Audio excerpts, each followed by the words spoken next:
vamos a hablar de las nuevas masculinidades.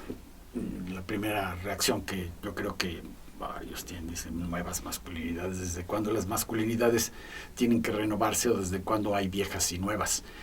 Bueno, lo que ha sucedido en el transcurso de los últimos 30, 40 años, sobre todo con el surgimiento de la conciencia que el movimiento feminista ha traído, es que la concepción del ser hombre, así como la concepción de ser mujer, pues bien haríamos en revisarla. Y la concepción, la manera de entender la masculinidad tradicionalmente o en las últimas décadas, pues es una forma de entender la masculinidad que genera problemas. Por eso la frase de la diapositiva, ser hombre, destino manifiesto o construcción social, una reflexión sobre la manera en que que los niños se hacen hombres, o nacen niños pero se hacen hombres, es pertinente para la presentación actual. Es decir, hasta hace poco tiempo las personas tenían la idea de que los niños nacían niños y se volvían niños y crecían hombres y ya, era una cosa como automática. Pero la conciencia de que mucho de esta manera de entender el ser hombre, manera de entender la masculinidad, es una conciencia que tiene en gran medida la participación de lo que piensan los demás, para decirlo de alguna manera sencilla, de lo que se entiende socialmente, de lo que se entiende en el grupo. La importancia de esos niveles, digamos, de comprensión se ha reconocido como más importante, y por eso ahora entendemos más la masculinidad como una construcción social y menos como algo inevitable por el hecho de haber nacido con cromosomas XY, que son los cromosomas típicos del hombre. Miren, una de las cosas muy interesantes es cómo se define la masculinidad, o lo masculino o lo masculina, por la Real Academia. Esta imagen que está ahí es la imagen la manera como se definía tiempo pasado, porque al año pasado hicieron una revisión de la concepción de masculino. Y miren ustedes, el ser masculino, bueno, la masculinidad es la cualidad de masculino, y el ser masculino dice, dicho de un ser que está dotado de órganos para fecundar, número 1, y número 2, perteneciente o relativo a este ser, o 3, varonil, enérgico.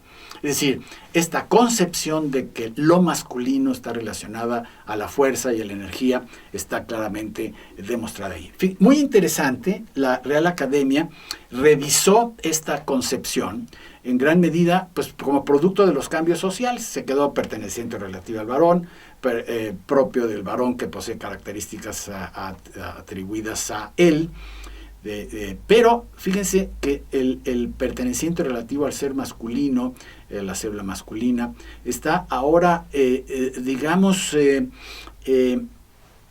matizado, y yo no sé si alcanzan a ver, la energía y la fuerza y la virilidad ya no forman parte de esa concepción. ¿Qué está sucediendo con el lenguaje? Bueno, pues lo que sucede con este lenguaje es que está la Real Academia siendo sensible a que los conceptos... Me parece que en nuestro país es muy claro lo que ha sucedido con la idea del ser hombre macho. El machismo es una cosa que hace 50, 60 años se veía como ideal, y hoy ha pasado a ser una especie de defecto. Es decir, cuando alguien se denomina como muy machista, en realidad estamos criticando su manera de ser. Ha habido un cambio social importante alrededor de las concepciones. Pero vamos a estudiar un poco más claramente cómo han sido estas concepciones. La diapositiva muestra algunas de las características de la masculinidad tradicional, de acuerdo a los autores que están ahí citados abajo. Y la masculinidad tradicional está fundamentada en ciertos valores, en creencias, en actitudes, en mitos o verdades erróneas, o información o creencias erróneas, y en estereotipos que de alguna manera sustentan también las conductas que son muy típicas. Y todo este conjunto de cosas, valores, creencias, actitudes, mitos y estereotipos, y traducidos en cosas de conducta, legitiman y hacen operativo el poder y autoridad de los hombres. Me parece que esta vinculación de todas estas creencias con el poder que tienen los hombres es muy importante. El poder ¿sobre quién? Pues obviamente poder sobre las mujeres, ¿no? Eso es una cosa. Entonces, la masculinidad tradicional tiene algunos conceptos que están muy relacionados. Dos de ellos son de relevancia: el androcentrismo y el patriarcado. El androcentrismo es una palabreja compleja, pero que se refiere a que aparentemente todo lo que sucede en la humanidad pues son obras del hombre, ¿no? Lo que hacen los hombres es lo que hace la humanidad. Y la humanidad hace, lo que la humanidad hace es lo que hacen los hombres. Es decir, hay una especie como de centralidad de la figura masculina en esta concepción. Y bueno, eso se traduce en el lenguaje, se traduce en las historias, y las historias de los pueblos parecería que son las historias de lo que hicieron los hombres de esos pueblos. En fin, hay esta circunstancia del androcentrismo. Y por otro lado, el patriarcado, como dice la diapositiva, es una forma de organización social, política, económica y religiosa, basada en la idea de liderazgo del varón, en donde predominan los hombres sobre las mujeres. Esta circunstancia donde automáticamente se asume que los varones van a estar en mejores condiciones de relacionarse o de gobernar o de tener dominio sobre los grupos sociales. Entonces, hay conceptos relacionados que en el androcentrismo, si vemos la diapositiva, y en lo patriarcal de estas dos. Y estas dos condiciones, el androcentrismo y lo patriarcal, se traducen en estructuras de producción y reproducción del poder que cimentan en gran medida la desigualdad de los hombres y las mujeres. Se ha revisado en otros momentos que esta desigualdad persiste. Hay cuestiones estructurales en las que se fundamentan, pues por ejemplo el pago. El pago no se da el mismo pago en términos estadísticos por el mismo trabajo a los hombres y a las mujeres, y en gran medida este es el resultado de estas preconcepciones. Ahora, fíjense que la cosa no es tan sencilla, porque el poder que se tiene por el hecho de ser hombre, pues entonces sí facilita la posibilidad de ejercer control sobre los demás. El poder se interioriza tempranamente en los pequeñitos, el poder se concreta en la imposición de definiciones, intereses, de asuntos propios y ajenos. Y el poder y masculinidad se definen y se reproducen históricamente, conformando la masculinidad hegemónica, dice así, se denomina. Y ahorita vamos un poquito más esto de hegemónico. Pero fíjense, esto es una cosa que es muy clara. Inclusive hay algunos patrones de interacción que, si uno es cuidadoso, los ve por todos lados. En una discusión de un grupo es bien fácil que de repente la discusión termine porque algún hombre calla o simplemente ignora lo que la mujer inmediatamente antes que él opinó. Hay una especie como de suposición de que por ser hombre, pues lo que él diga es el punto, es la última palabra, y la última, pues la discusión termina del lado de los hombres. Y todo esto es expresión, pues, de estas masculinidades o de estas formas hegemónicas de ser. ¿Qué quiere decir hegemónico? Es perteneciente o relativo a la hegemonía, y la hegemonía es la supremacía. Si hablamos de hegemonías de naciones, pues es un estado de otro, o cualquier supremacía de cualquier tipo. Entonces, lo que estamos aquí considerando es que los hombres se sienten superiores a las mujeres y así actúan. Ahora, la cosa no es tan sencilla. Hay una serie de circunstancias que vale la pena reflexionar, porque de hecho este poder cobra factura, y la cobra bien interesantemente. Este poder es una fuente individual de poder y de privilegios. También es una fuente de experiencia individual de dolor y alienación.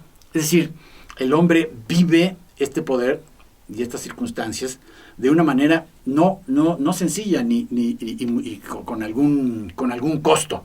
El reconocimiento de ese dolor es un medio para entender mejor a los hombres y este carácter complejo de las formas dominantes de masculinidad, nos dice Kaufman en esta cita que estamos utilizando ahí en su obra Teorizando las masculinidades.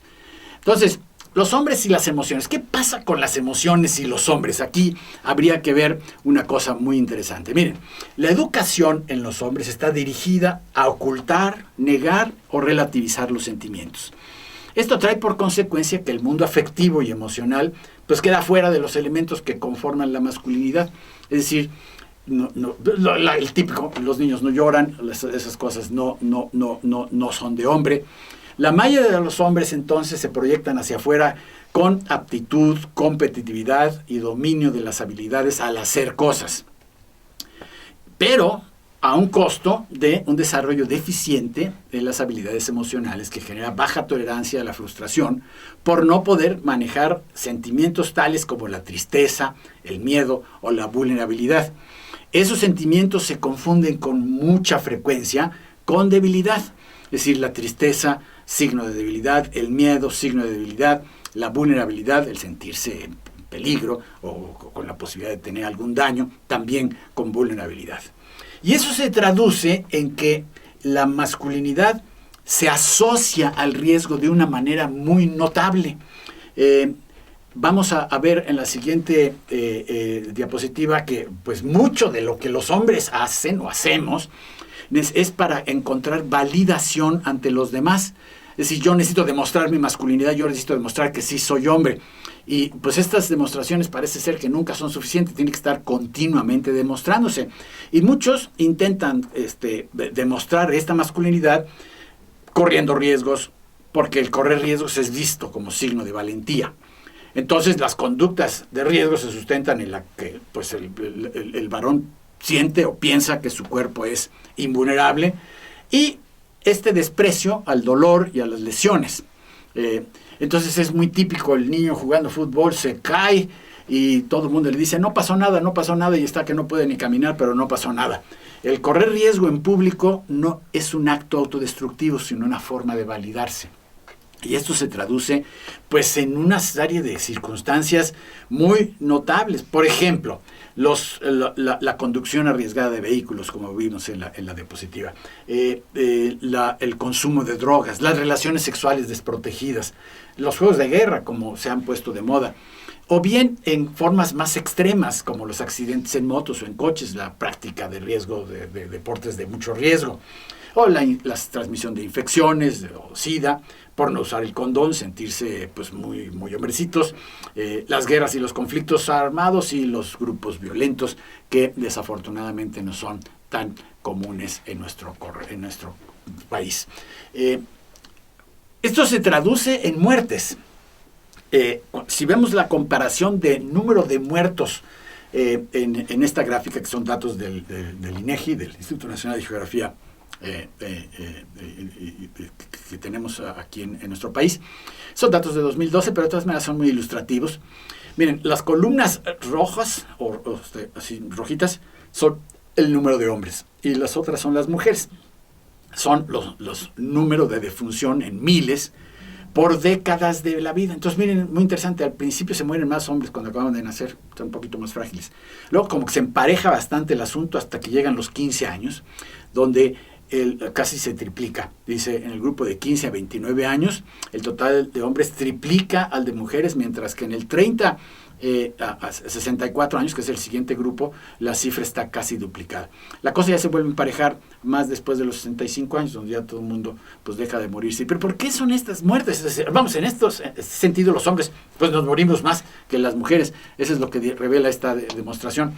Y en esta otra diapositiva, que está un poquito compleja, pero que la podemos ver con un poquitito de cuidado, lo que está graficado es el número de muertes por causas específicas. Por ejemplo, la primera son las enfermedades del corazón, y entonces vemos que hay 57,000 hombres contra 52,000 mujeres, y un poquito. Entonces, bueno, ahí está más o menos parejo el asunto. Cuando la cosa se pone dramática es la comparación entre accidentes. Miren nada más, 8,000 en el caso de las mujeres contra 28,000, casi 900 en el caso de los hombres. Y las muertes por agresión, ahí está la cosa también muy, muy violenta, es 22,000 contra 2,700 en el caso de las mujeres. Entonces, esta cosa de la masculinidad, pues en efecto está costando vidas, costando caro. Vale la pena hacer una reflexión que nos permita hacer un replanteamiento, una reconsideración de este asunto. ¿Cuáles son las alternativas? ¿Cuáles son las alternativas ante esta masculinidad hegemónica? Y pues hay una serie de condiciones. Los grupos que han trabajado en esta situación de la construcción de una nueva masculinidad nos dan lineamientos interesantes. La liberación de los hombres atraviesa por análisis y deconstrucción de los efectos restrictivos del ser educado en la masculinidad tradicional. Analiza los efectos nocivos de los estereotipos tradicionales, como hemos estado haciendo hasta aquí en esta presentación, frecuentemente implementado en grupos de trabajos de hombres, como mencionaba hasta el principio. Y aquí hay una claridad en el compromiso con el cambio personal, en 4 dimensiones. La expresión de los afectos, el manejo de la frustración, una vivencia más plena de la sexualidad y un compromiso contra la homofobia, que en realidad la homofobia muchas veces, no siempre, pero muchas veces es una forma de validación de la propia masculinidad. La lucha activa contra la violencia contra la mujer y la discriminación por género es una característica también de estas nuevas oportunidades. Los hombres por la igualdad, entonces estarían por asumir igualitariamente el cuidado de las personas, por el apoyo, impulso, visualización de modelos positivos de masculinidad, y el compromiso de cambio debe de ser, sobre todo en el ámbito público, porque pues el cambio en la recámara propia pues no sirve de mucho. Y esto pues convierte a los hombres en cuidadores, pacíficos y sensibles. Y esto pues es una cosa que nos llevaría inclusive a una mejor paternidad. Una de las consecuencias del modelo tradicional es que es incompatible con las funciones parentales. Ser padre requiere sensibilidad, empatía, tolerancia a la frustración y cuidado. La paternidad, por lo tanto, es una excelente arena de exploración de las nuevas masculinidades. Hace falta que los padres se involucren, y aquí hay una lista muy interesante: estar involucrado desde el inicio, compartir las tareas domésticas, mostrarlo y estar orgulloso, proveer atención médica, jugar y reír, educar en el hogar y la escuela, ser valiente, mostrar afecto, criar sin usar violencia, enseñar igualdad y respeto, y el apoyo y la colaboración y la unidad en las labores maternas. Entonces, en conclusión, la masculinidad tradicional favorece muchos de los problemas en los niveles individual, de pareja, familiar, laboral, social y nacional. Es posible el desarrollo de nuevos modelos de masculinidad que favorezcan el bienestar de todas las personas. Y como siempre, vamos a pedirles que tengan un momento de trabajo por medio de lluvia de ideas. Por favor, compartan qué conductas del alumnado les permiten darse cuenta a ustedes que la masculinidad puede ser una construcción social. Yo les agradezco mucho su atención en esta videoconferencia.